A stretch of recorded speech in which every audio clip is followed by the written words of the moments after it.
Good morning everyone and welcome to study guide. আশা করি তোমরা প্রত্যেকেই ভালো আছো, প্রত্যেকেই খুব মন দিয়ে পড়াশুনো করছো। তো তোমাদের থিওরিটিক্যাল ক্লাস অলরেডি শেষ হয়ে গেছে, সেটা ডব্লিউবিপি কেপির জন্য বেসিক্যালি। তো তোমরা চেয়েছিলে এমসিকিউ গুলো সলভ হোক বা এমসিকিউর ক্লাস হোক, তো সেই হিসাবে আমি এমসিকিউগুলো করাচ্ছিলাম। তার সঙ্গে সঙ্গে তোমাদেরকে আগে থেকে ইনফর্ম করেছিলাম যে তোমাদের এই এমসিকিউ পার্টটার জন্য নতুন স্যার ম্যামরা আসবেন, ওনারা করাবেন।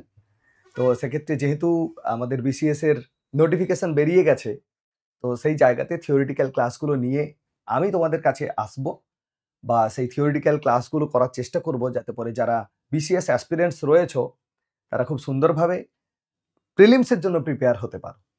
তো সেজন্য পুরো বাকি যে এমসিকিউ পোর্শনটা, মানে জিকে জিএস এর, বিশেষ করে হিস্ট্রি, জিওগ্রাফি, পলিটি, ইকোনমি, তার সঙ্গে সঙ্গে সায়েন্সের যে পোর্শনটা রয়েছে ফিজিক্স, কেমিস্ট্রি, বায়োলজি, এই 3টে পোর্শন আর ওদিকে 4টে পোর্শন, 7টা সাবজেক্ট নিয়ে তোমাদের বিভিন্ন স্যার ম্যামরা আসবেন, ওনারা তোমাদেরকে এমসিকিউ করাবে।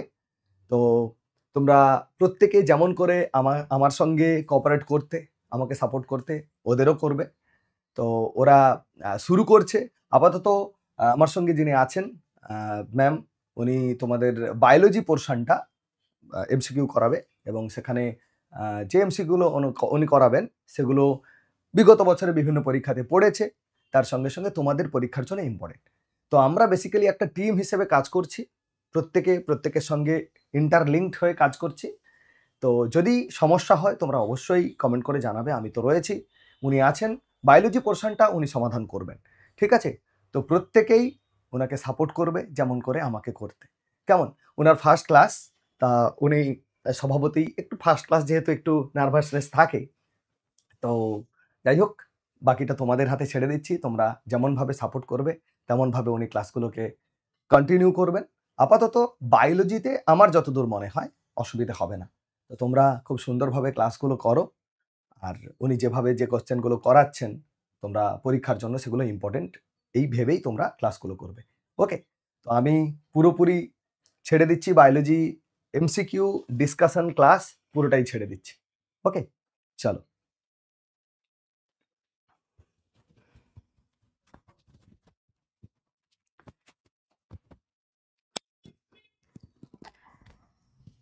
স্যার তোমাদেরকে থিওরিটিক্যালি সব কিছুই খুব সুন্দরভাবেই পড়িয়েছেন। তো আমি চলে এসেছি তোমাদের জিকেজিএস এর জীববিদ্যার এমসিকিউ চ্যাপ্টার নিয়ে, যেখানে আমরা এমসিকিউ আলোচনা করব। প্রিভিয়াস ইয়ারের কোশ্চেন থাকবে সেখানে, সঙ্গে এই বছরের জন্য যে সমস্ত কোশ্চেনগুলো ভেরি ইম্পর্টেন্ট সেই সমস্ত কোশ্চেনগুলো আমরা এখানে আলোচনা করব। তো তোমরা মন দিয়ে ক্লাসটা প্রথম থেকে শেষ পর্যন্ত তোমরা অবশ্যই দেখবে, এবং ভালো লাগলে তোমরা লাইক কমেন্ট করবে, এবং নিজেদের বন্ধুদের মধ্যে তোমরা অবশ্যই ভিডিওটাকে তোমরা শেয়ার করে দেবে। তো আজ আমরা জীববিদ্যার কিছু গুরুত্বপূর্ণ কোশ্চেন অ্যান্সার আমরা এখানে আলোচনা করব, যেটা আমি তোমাদের জন্য রেডি করে এনেছি। তো চলো, আজকে আমরা যেসব গুরুত্বপূর্ণ কোশ্চেনগুলো আলোচনা করব সেটা আমরা দেখে নিই কি আছে। দেখো, আমাদের ফার্স্ট কোশ্চেন রয়েছে ফার্স্ট ক্লাসের, সেটা হচ্ছে কোষের অধ্যয়নকে বলা হয় ড্যাশ। কোষের অধ্যয়নকে কি বলা হয়? কোষের অধ্যয়নকে বলা হয় সাইটোলজি। কোষের অধ্যয়নকে বলা হয় সাইটোলজি। সাইটো কথার অর্থ হচ্ছে কোষ। কোষ এবং কোষের গঠন যেখানে আলোচনা করা হয় সেটাই হচ্ছে সাইটোলজি। তাহলে হিস্টোলজি আমরা কাকে বলবো? না, যেখানে কলার অধ্যয়ন করা হয়। কি বলবো? না, কলার অধ্যয়ন। কলার অধ্যয়নকে আমরা বলবো হিস্টোলজি। তাহলে আমরা বোটানি কাকে বলবো? না, যেখানে উদ্ভিদ সম্পর্কে আলোচনা করা হয়। তাহলে বোটানি কি হবে? না, উদ্ভিদ। জিওলজি কি হবে? না, প্রাণী। তাহলে আমাদের সাইটোলজি হচ্ছে কোষের সম্পর্কে অধ্যয়ন, হিস্টোলজি কলা সম্পর্কে অধ্যয়ন, বোটানি উদ্ভিদ সম্পর্কে অধ্যয়ন, এবং জিওলজি প্রাণী সম্পর্কে অধ্যয়ন। চলো নেক্সট আছে আমাদের কোষকে আবিষ্কার করেন। কোষ যে আমরা পড়ি সেটাকে কে আবিষ্কার করেন? লিউয়েন হক, না রবার্ট হুক, না পার্কিনজি, না স্লাইডেন? কে আবিষ্কার করে? কোষ আবিষ্কার করে রবার্ট হুক। রবার্ট হুক তিনি সর্বপ্রথম কোষ আবিষ্কার করেছিলেন। তিনি যেহেতু সর্বপ্রথম কোষ আবিষ্কার করেছিলেন, তাই রবার্ট হুককে কোষবিদ্যার জনক বলা হয়। কিন্তু আমাদের একটা জিনিস মনে রাখতে হবে যে রবার্ট হুক তিনি 1665 খ্রিস্টাব্দে যে ফার্স্ট কোষটা আবিষ্কার করেছিলেন সেটা ছিল মৃত কোষ। কি ছিল না? মৃত কোষ। তাহলে আমাদের যদি একটু ঘুরিয়ে কোশ্চেন দেয় যে জীবিত কোষকে আবিষ্কার করে, তখন কি রবার্ট হুক হবে? তখন কিন্তু রবার্ট হুক হবে না, তিনি তো মৃত কোষ আবিষ্কার করেছিলেন। তাহলে জীবিত কোষ কে হবে? সেটা হবে লিউয়েন হক। তাহলে লিউয়েন হক তিনি কি করেছিলেন না জীবন্ত কোষ আবিষ্কার করেছিলেন। সেটা কত খ্রিস্টাব্দে? না 1674 খ্রিস্টাব্দে। তাহলে বুঝতে পারলে রবার্ট হুক তিনি মৃত কোষ আবিষ্কার করেছিলেন আর লিউয়েন হক তিনি জীবিত কোষ আবিষ্কার করেছিলেন। নেক্সট, নিচের কোনটি প্রাণী কোষে থাকে না? নিচে এইগুলোর মধ্যে কোনটা প্রাণী কোষের মধ্যে থাকে না? তাহলে আমরা দেখে নিই, চলো কোনটা প্রাণী কোষে থাকে, কোনটা প্রাণী কোষে থাকে না। কোষ পর্দা প্রাণী কোষে থাকে তো? থাকে। কোষ পর্দা থাকে। কোষ প্রাচীর সেটা কি প্রাণী কোষে থাকে? সেটা প্রাণী কোষে থাকে না। কেন থাকে না? না কোষ প্রাচীর শুধুমাত্র উদ্ভিদের ক্ষেত্রে থাকে, যেটা সেলুলোজ নির্মিত হয়। কোষ প্রাচীর শুধুমাত্র কাদের ক্ষেত্রে থাকে?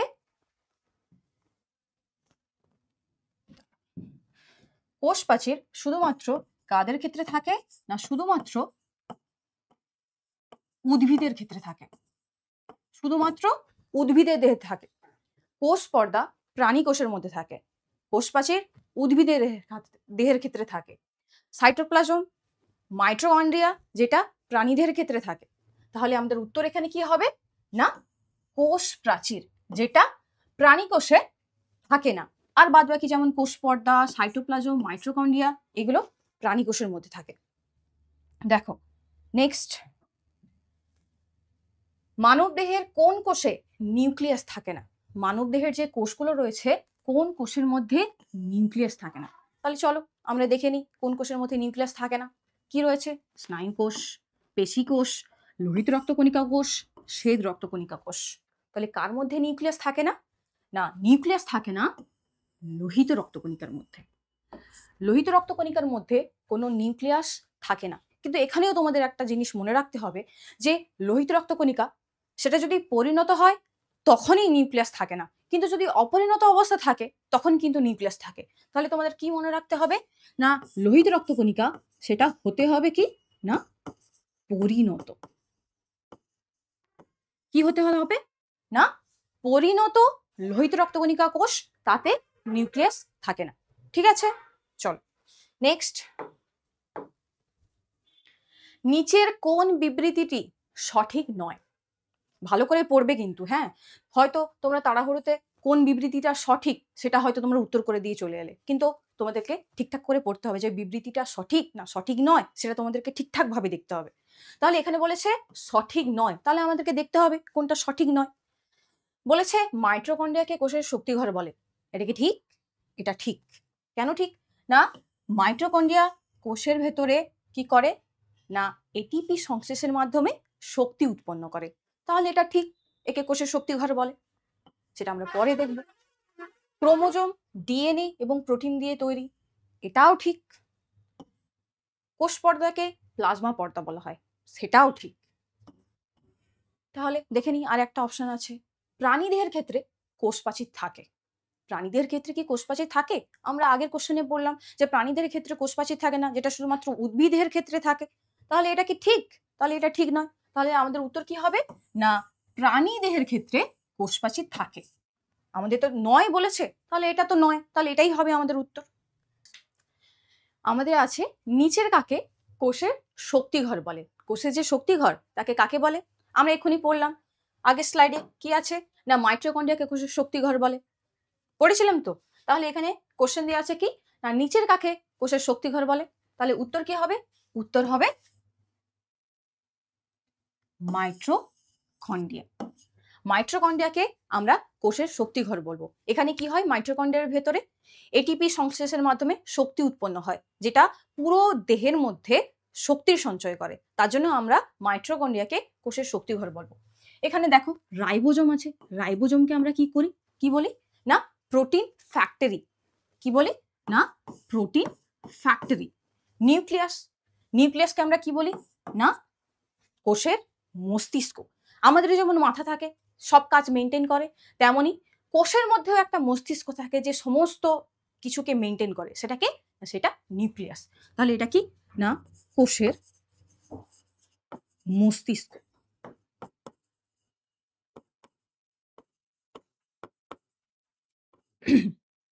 প্লাস্টিড, প্লাস্টিডের তিনটা ভাগ। একটা কি?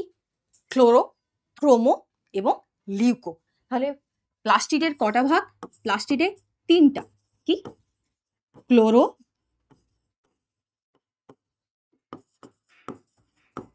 ক্রোমো,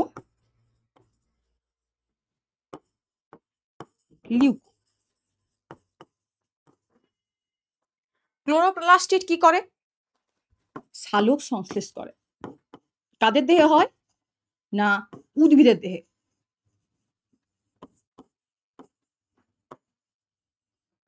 সালোক সংশ্লেষ কি প্রাণী দেহে হয়? হয় না, উদ্ভিদের দেহেই হয়। তাহলে ক্রোমো কি করে?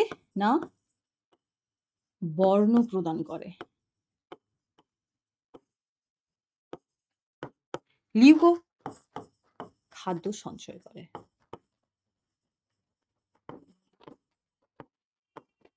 বোঝা গেল? তাহলে কি বললাম? রাইবোজোম যাকে বলা হয় প্রোটিন ফ্যাক্টরি, নিউক্লিয়াস যাকে বলা হয় কোষের মস্তিষ্ক, মাইটোকন্ড্রিয়া কোষের শক্তিঘর, প্লাস্টিড তিনটে অংশ। এখান থেকে তোমাদের দিতে পারি যে সালোক সংশ্লেষ কে করে, কোথায় হয়, সেটা হচ্ছে প্লাস্টিড। চলো নেক্সট। নিচের কোনটি কেবলমাত্র উদ্ভিদ দেহের ক্ষেত্রে থাকে? নিচের যেগুলো দেয়া আছে তাদের মধ্যে কোনটি শুধুমাত্র উদ্ভিদ দেহে থাকবে আর কোথাও থাকবে না? সেটা কি হবে? না এখানে দেখো অপশনগুলো রয়েছে মাইটোকন্ড্রিয়া, রাইবোজোম, লাইসোজোম, প্লাস্টিড। তাহলে কোনটা হবে? এখানে হবে প্লাস্টিড। কেন প্লাস্টিড হবে? আমরা এক্ষুনি পড়লাম না যে প্লাস্টিডের তিনটি অংশ, ক্লোরো, ক্রোমো, লিউকো। ক্লোরোপ্লাস্টিডের মধ্যে কি হয়? সালোক সংশ্লেষ হয়। সালোক সংশ্লেষ কি অন্য কোথাও হয়? তো শুধুমাত্র উদ্ভিদ দেহে হয়। তাহলে কি? না প্লাস্টিড যেটা শুধুমাত্রই উদ্ভিদ দেহের ক্ষেত্রে থাকে। আর মাইটোকন্ড্রিয়া, রাইবোজোম, লাইসোজোম এগুলো প্রাণী দেহের ক্ষেত্রেও থাকে। তাহলে প্লাস্টিড হবে কি? না উত্তর যেটা কেবলমাত্র উদ্ভিদের ক্ষেত্রে থাকে। চল নেক্সট। নিচের কোন কোষ অঙ্গাণুটি সালোক সংশ্লেষে সাহায্য করে? নিচের কোন অঙ্গাণুটি সালোক সংশ্লেষে সাহায্য করে? আমরা এক্ষুনি পড়েছি প্লাস্টিডের মধ্যে তিনটে যে অংশ থাকে তার তিনটে অংশের মধ্যে একটা যেটা সালোক সংশ্লেষ করে, তো সেটা কি? না সেটা হচ্ছে প্লাস্টিড। তাহলে এখানে উত্তর কি হবে? না প্লাস্টিড। তোমরা জানো এক্ষুনি পড়েছো মাইটোকন্ড্রিয়া তাকে কি বলে? না কোষের শক্তিঘর বলে। রাইবোজোম তাকে কি বলে? না প্রোটিন ফ্যাক্টরি বলে। লাইসোজোম যাকে কোষের আত্মঘাতী থলি বলা হয়। কি বলা হয়? না কোষের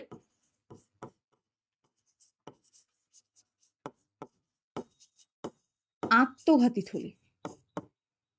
কাকে বলবো? না আমরা লাইসোজোমকে বলবো। দেখো নেক্সট। নিচের কোন কোষ অঙ্গাণু প্রোটিন ফ্যাক্টরি নামে পরিচিত? প্রোটিন ফ্যাক্টরি কোনটা? না রাইবোজোম।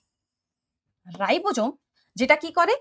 না প্রোটিন সংশ্লেষ করে, তাই একে প্রোটিন ফ্যাক্টরি বলা হয়। মাইটোকন্ড্রিয়া তো আমরা জানি কোষের শক্তিঘর, লাইসোজোম আত্মঘাতী থলি, প্লাস্টিড যেখানে সালোক সংশ্লেষ হয়। দেখো নেক্সট। নিচের কোনটি কোষের মস্তিষ্ক নামে পরিচিত? কোষের যে মস্তিষ্ক, আমাদের যেমন মাথা আছে তেমন কোষেরও মস্তিষ্ক আছে, তাহলে সেটা কে? না সেটা হচ্ছে নিউক্লিয়াস, যেটা কোষের মস্তিষ্ক নামে পরিচিত। নেক্সট। নিচের কোনটি কোষের আত্মঘাতী থলি? এক্ষুনি বললাম লাইসোজোম, যেটা কোষের আত্মঘাতী থলি নামে পরিচিত। নেক্সট।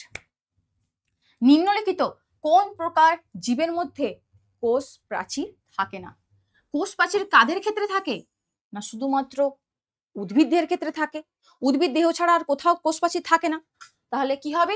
দেখতে হবে যে এখানে কোনটা কোনটা হচ্ছে উদ্ভিদ। না এখানে এখানে কোশ্চেনটা কিন্তু একটু ঘুরিয়ে দিয়েছে। দেখো কোন প্রকার জীবের মধ্যে কোষ প্রাচীর থাকে না। থাকে না মানে কি?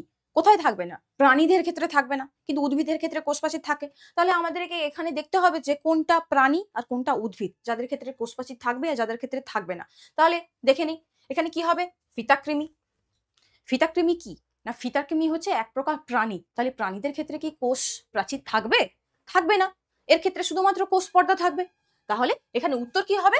উত্তর হবে ফিতাকৃমি। ফিতাকৃমিটা কি না, যেটা এক প্রকার প্রাণী। আর বাদ বাকি ব্যাকটেরিয়া, ডায়াটোম, মাশরুম, যাদের ক্ষেত্রে কি না কোষ প্রাচীর থাকে। দেখো নেক্সট, কোষ পর্দা এবং নিউক্লিয়াসের মধ্যবর্তী জেলির মতো পদার্থকে কি বলে?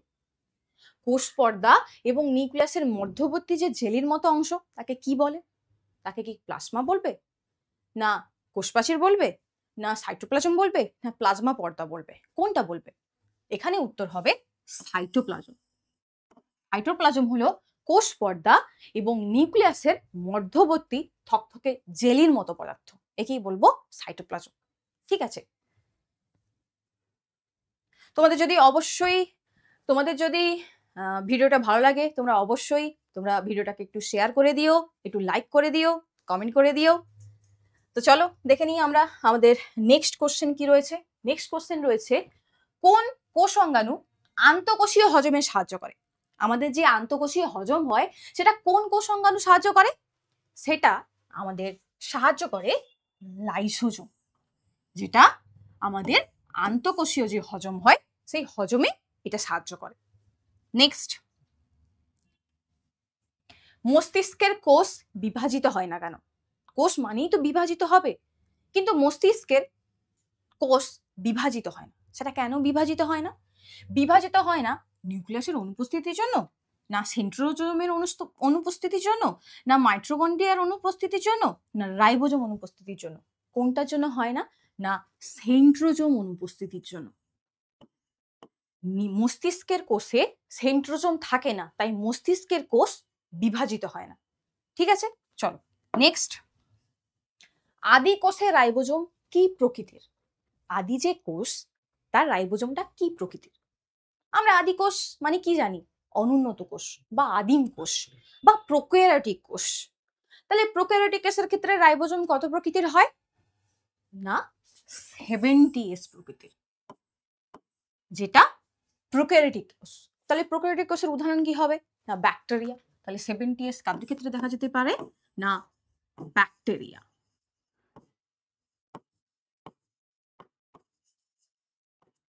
আর ইউক্যারিওটিক কোষের ক্ষেত্রে কত হয়? না 80S। কি হয়? 80S কাদের ক্ষেত্রে? ইউক্যারিওটিক কোষ মানে উন্নত কোষ।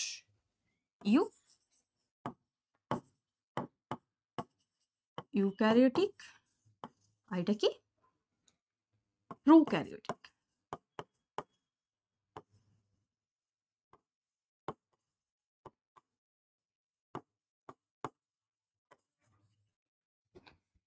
হলো, চলো নেক্সট, সব থেকে বড় প্রাণী কোষ। সব থেকে বড় প্রাণী কোষ হলো ড্যাশ। কি হবে? এখানে একটা কথা দেখো, এটা হবে আয়তনে সব থেকে। আয়তনে সব থেকে বড় প্রাণী কোষ কোনটা? সেটা কি মাইক্রোপ্লাজমা, না ওভাম, না স্পার্ম, না উট পাখির ডিম? উত্তর হবে উট পাখির ডিম, যেটা আয়তনে সব থেকে বড় প্রাণী কোষ, সেটা হবে উট পাখির ডিম। তাহলে ছোট কি হবে? না ছোট হবে মাইক্রোপ্লাজমা গ্যালিসেপ্টিকাম, যেটা কি হবে? না ছোট। তাহলে বড় যদি হয় উট পাখির ডিম, তাহলে ছোট হলো মাইক্রোপ্লাজমা। ঠিক আছে, চলো নেক্সট কি আছে না, মানুষের দীর্ঘতম কোষ কোনটা? আগেরটা আমরা পড়লাম কি না আয়তনে সব থেকে বড় প্রাণী কোষ। তাহলে এবার বলেছে মানব দেহে দীর্ঘতম বা লংগেস্ট কোষ কোনটা? লংগেস্ট কোষটা কি হবে? না স্নায়ু কোষ, যেটা হচ্ছে লংগেস্ট। ঠিক আছে, চলো নেক্সট, কোষবাদের প্রবক্তাকে? কোষবাদের প্রবক্তা হচ্ছে সোয়ান এবং স্লেডেন। তাহলে এখানে আছে রবার্ট ব্রাউন। তিনি কি আবিষ্কার করেছিলেন? তিনি আবিষ্কার করেছিলেন নিউক্লিয়াস।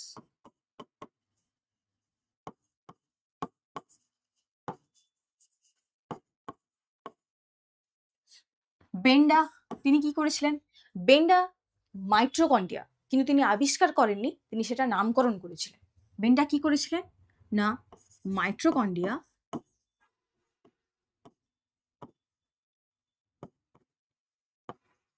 নামকরণ, তিনি কি করেছিলেন মাইটোকন্ড্রিয়ার নামকরণ করেছিলেন। তাহলে মাইটোকন্ড্রিয়া কি আবিষ্কার করেছিলেন বিজ্ঞানী কলিকার। কলিকার তিনি কি করেছিলেন না আবিষ্কার করেছিলেন মাইটোকন্ড্রিয়া। হেকেল হেকেল কি করেছিলেন না প্লাস্টিড।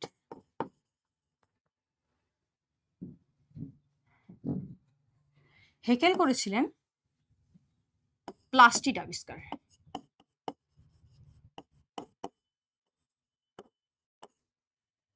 তাহলে রবার্ট ব্রাউন তিনি নিউক্লিয়াস আবিষ্কার করেছিলেন। বেন্ডা তিনি মাইটোকন্ড্রিয়ার নামকরণ করেছিলেন আর মাইটোকন্ড্রিয়া আবিষ্কার করেছিলেন কলিকার। বিজ্ঞানী হেকেল তিনি প্লাস্টিড আবিষ্কার করেছিলেন। নেক্সট, কোন কোষ অঙ্গাণু শ্বসনে সাহায্য করে? তাহলে উত্তর কি হবে? উত্তর হবে মাইটোকন্ড্রিয়া, যেটা এটিপি সংশ্লেষের মাধ্যমে শক্তি উৎপন্ন করে। নেক্সট, কোষ পর্দার এখানে একটু ভুল রয়েছে, তোমরা একটু দেখে নাও।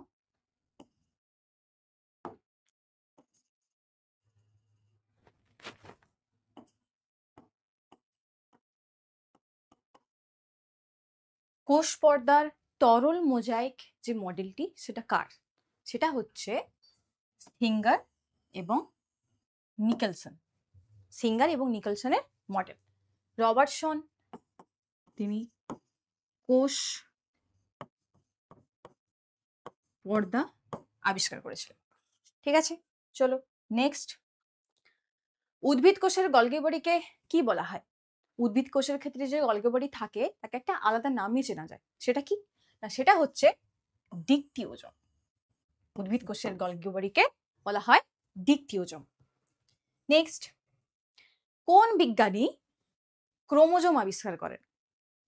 ক্রোমোজোম আবিষ্কার করে বিজ্ঞানী ওয়াল্ডিয়ার।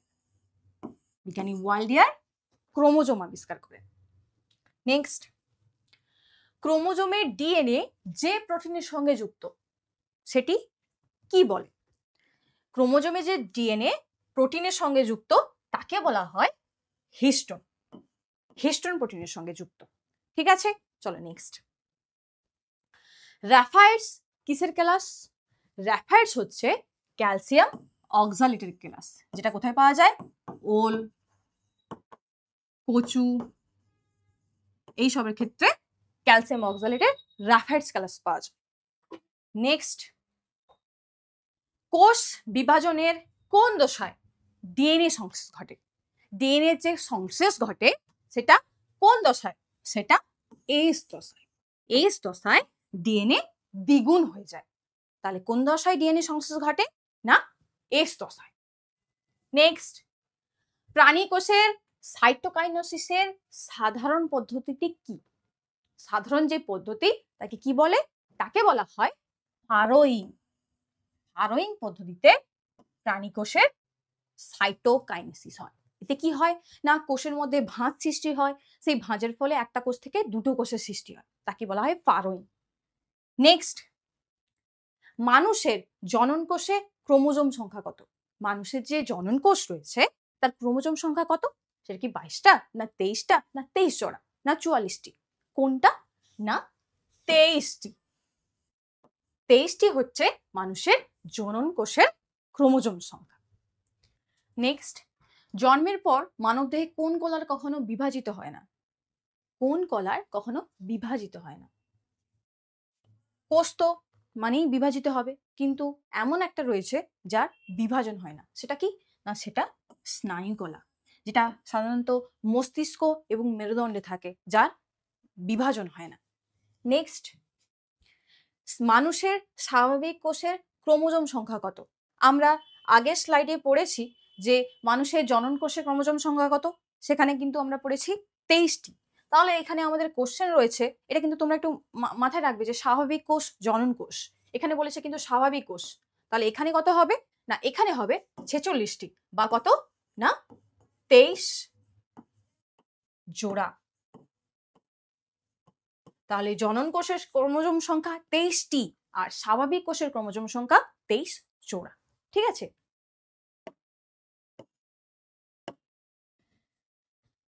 আজকের মতো তোমাদের ক্লাস এইটুকুই।